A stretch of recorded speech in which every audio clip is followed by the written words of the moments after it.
For millions of Americans, every trip to the grocery store feels like a high-stakes negotiation where the avocado, for some reason, has a law degree and is always winning. Families are being forced to make impossible choices. The price of everything, from the gas in your car to the milk in your fridge, is spiraling, and our paychecks are just waving a little white flag. It's a relentless pressure cooker, a cost of living crisis that has people working second jobs, third jobs, one more side hustle, and will all be professional plate spinners. Across the country, the plea is simple. We need some relief. People are just begging for a break. But while everyday Americans are asking for help, the White House just announced its newest, grandest project. It's not a relief package. It's not a plan to tackle inflation. It's a $200 million ballroom. No, you didn't accidentally click on the onion. As you're trying to figure out how to stretch your budget for one more week, the White House is getting ready to break ground on a massive, gilded, $200 million ballroom. Let that number sink in. $200 million. For a party room, for that kind of money, you could buy a small country or at least all the avocados that have been bankrupting us. The contrast is so jarring, it's enough to give you whiplash. It brings up a very simple but very important question. What message is this supposed to send to the American people? So, what exactly does $200 million buy you at 1600 Pennsylvania Avenue?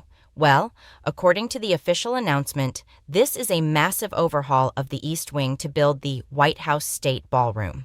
We're talking about a 90,000 square foot event space, about the size of 1.5 football fields. Finally, a room big enough to host a state dinner and a monster truck rally. Simultaneously, it's designed to hold 650 people, a huge jump from the 200-person limit of the East Room. To just about anyone who's seen it, the design is strikingly reminiscent of the ballroom at Trump's private Mar-a-Lago club in Florida, like Mar-a-Lago's big brother who won't stop talking about his Ivy League education. Construction is scheduled to start in September of this year. The White House press secretary called it a much-needed and exquisite addition.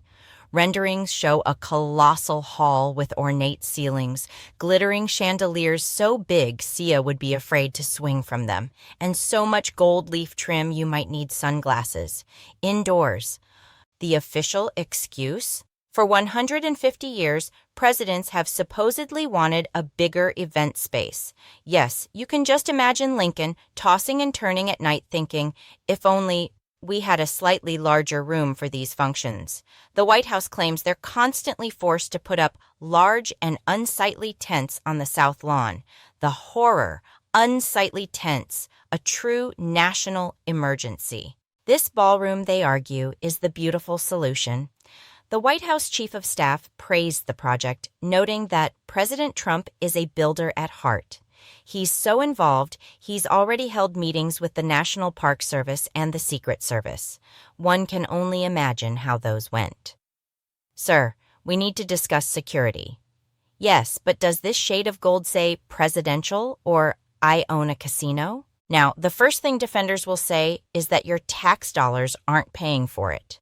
The White House has been clear that the $200 million price tag will be covered by Trump himself and a group of Patriot donors. You know, a club where the secret handshake probably involves showing each other your stock portfolios. On the surface, that sounds fine. If private citizens want to fund a ballroom, who cares? The problem is the optics. The problem is the glaring disconnect. While a small circle of wealthy donors raises money for a lavish ballroom, recent reports show that about 1 in 4 of your neighbors is struggling. Think about that. Nearly half of all parents are being pushed into debt just to buy essentials. About 1 in 3 households is behind on their bills, and 1 in 5 has had to cut back on food because grocery prices keep climbing. People are watching their homeowners' insurance rates jump. The number of families taking out loans for back-to-school shopping has tripled. So when the government's answer isn't a support package, but a press conference proudly showing off a new ballroom, it feels insulting. It doesn't matter who pays for it. The project creates a tale of two Americas. It's like one America is on a strict ramen noodle diet, and the other America is ordering the diamond-encrusted lobster and asking if the kale on the side is dusted with gold. It's a 90,000 square foot symbol of misplaced priorities. It says that while you worry about bills, the people in power are worried about having a nicer room for their galas. Does that seem right to you? Let's try to wrap our heads around what $200 million really is. It's an amount of money so huge, even your calculator asks for a coffee break before trying to compute it. So what could that money do if it wasn't building a gilded hall? $200 million could provide a one-time payment of $1,000 to 200,000 struggling families. It could fund thousands of small business loans. It could be a massive infusion of cash into food banks. It could have been used to expand childcare subsidies. Or, you could have a really, really nice room for appetizers. It's a real Sophie's choice. The government has offered some support, a patchwork of small payments and frozen fuel taxes, which is like trying to put out a house fire with a leaky water pistol. The argument that it's privately funded misses the point. The presidency is supposed to be a position of moral leadership. When the leader of the country champions a project of such staggering opulence while the public is begging for help, it signals his priorities are out of sync with the people he's meant to serve. Critics are calling the project tone-deaf. So tone-deaf, it makes a middle school band recital sound like the London Philharmonic. It's seen as personal branding disguised as a gift to the nation. It's not seen as fixing a 150-year-old problem. It's seen as creating a new one, a government more interested in luxury than its citizens. This isn't just about a building, it's about what it represents.